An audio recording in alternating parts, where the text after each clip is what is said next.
Well, let me switch gears a little bit. How do you decide to become a real estate developer? How do you get into this? And you fall into it a little bit. I mean, for me, I went to Roosevelt University and I commuted to college every day. And I watched the change of 46th and Oakenwald. I watched how those houses changed, and that's a landmark area right now, isn't it? I believe so. I believe it is. And I used to just ride by on the train every day, and I would watch. And I watched this transformation for the 5 years that I was in college. And it really impressed me. And I was just like, man, I want to kind of get into that. See, my parents always owned rental units. And I was brought up managing rental units.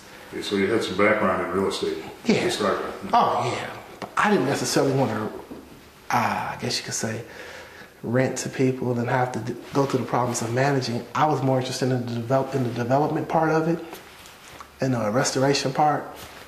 And I saw that neighborhood change. I saw that it was that one particular block. It went from cruddy to beautiful. And I got to watch that, simple as it was, on the train every day. I rode a Metro train and drove right past it.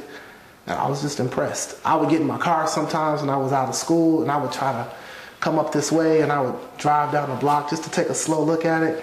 And I was like, I want to do that. Looking around, it looks like you have some sort of an artistic sensibility here. Did you study art, or what was your background in college? I was an accounting major. Okay. I was an accounting major. I just kind of liked it. Once I got into it, I liked it. This doesn't look like the soul of an accountant. I have a lot of family input, but I was an accounting major, but I really liked this. I mean, I liked putting it together. It was fun for me. I planned it out long before I did it, of how I wanted the kitchens to look and the bathrooms to look. I knew what I wanted. And then I had a lot of family input. This is not just me. This is my entire family has gotten behind me with this project. I didn't just walk in and do this. My mom and my dad put their hearts in this with me. I mean, it was more of a battle than I ever thought it was going to be. I made decisions every day. I never anticipated it to be as much as it was, and I'm so appreciative to them for all that they did. Because I had so much family help. And, I mean, just input, it helps, you know what I mean? Because you don't know everything. I mean, I didn't know every color to pick. Color of the walls. You had some good input here. I was lost. My mom picked these colors, and they turned out great because I was lost. But it turned out as hard as it was a bonding experience for me and my family, and I'm grateful for that. And then it turned out really, really beautiful, you know. You're committed to the neighborhood, it sounds like. Your next developments will be here also? I hope so, yeah. I mean, I'm not sure exactly where they're gonna be, or I'm looking for lots now, anticipating the sale of all of these units. I'm looking to start something else. I'm not sure. I'm thinking about row houses, though. I want to see how well row houses would go over in the neighborhood. I think that there are a lot of condos down here, and there are so many condominiums that need a little something different. That's the way I see it, you know. So I want to find a nice area, nice lot or two to put a few row houses on. Maybe if I can get, I don't know, 6 to 10 row houses up. What does vacant land sell for down around here these days? Vacant lot, standard city lot is what, 125? 25 by 125. Roughly, last time I was looking, like $174,000 a lot. Wow. Well, up north, that would be more like $700,000. Exactly.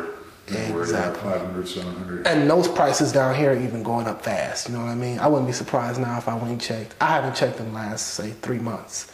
Would you consider custom development if you had a buyer who was interested in a single-family house? Would you work with them to do that start to finish?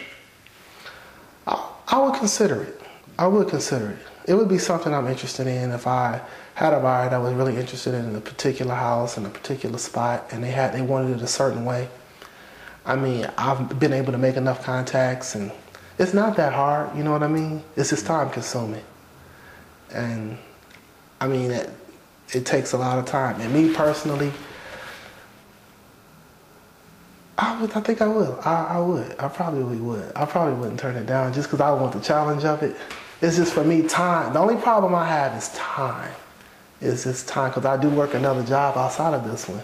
Okay. I'm a police officer also. Oh, really? Yeah. So I work. I mean, I do that. I work nights. I work midnights. What district do you work? I work the 5th district for the Chicago Police Department. What area, for people who don't know, what area? That would be the far south side of the city, the Roseland area. And that's a tough area, isn't it? Yeah, it's tough. Roseland has a reputation down there.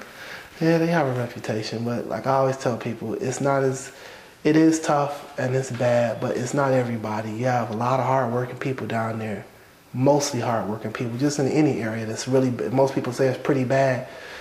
70% of the people are hard-working people. You have a handful of people that make it bad for everybody else, and it just makes it look that bad and seem that bad. Now, the ones that are bad, they're bad. For whatever reason, they are bad or tough, whatever it may be, financial situations, no job, whatever it may be. Yeah, they're bad. But most of the people down there, you know, they work hard. You may not have much, but what you have is yours, you know?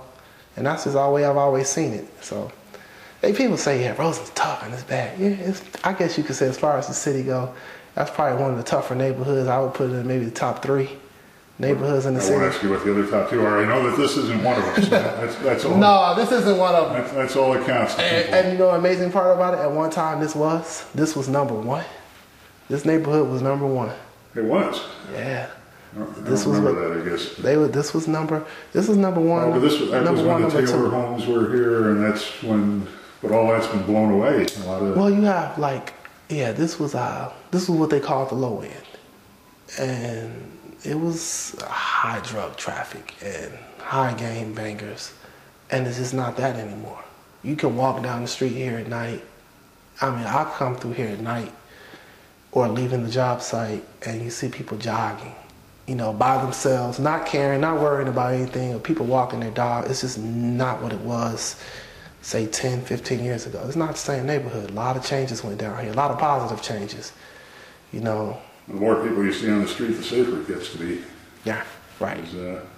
Right, well, yeah, sometimes it's not always true, because you can go to some neighborhoods and you see a lot of people. It's just not good to see. You know, but I go all over Chicago and I see different neighborhoods, and I don't have a perception of any kind of concern or fear down here like I do in, I won't mention the neighborhoods, but there are places where I go where concern is high. I pay a lot more attention than I do down here, and where people see a white face and right, they don't want to see it. And at one time, you could say but you don't see that down here. No, you don't. I mean, at one time, that's how this neighborhood was, and now it's not that anymore.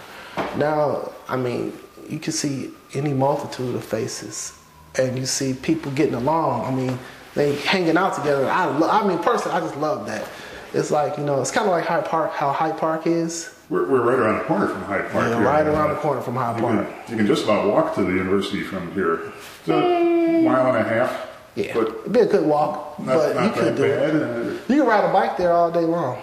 Got some pleasant tree-lined streets to going down here. Yeah, you could walk down there. You could walk there, and like I said, it's like a Hyde Park is. You know, you see so many different people and different nationalities now, and it's growing and growing and growing. You have all different type of ethnicities, and that's what's good about it. Tony Rogers.